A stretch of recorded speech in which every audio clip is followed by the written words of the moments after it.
Magandang araw sa inyong lahat at welcome sa aking channel.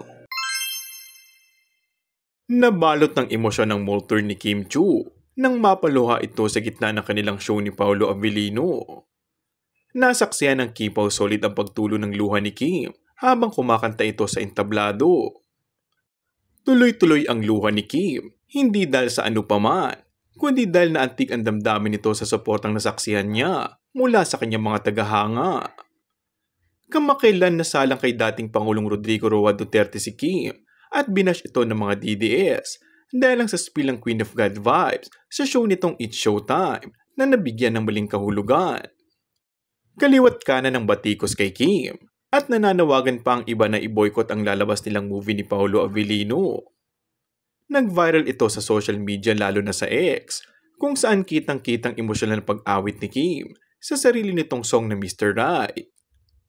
Naiyak din ang supporter si Kim sa mall tour na nauunawa ang pinagdadaanan ng kanilang idol.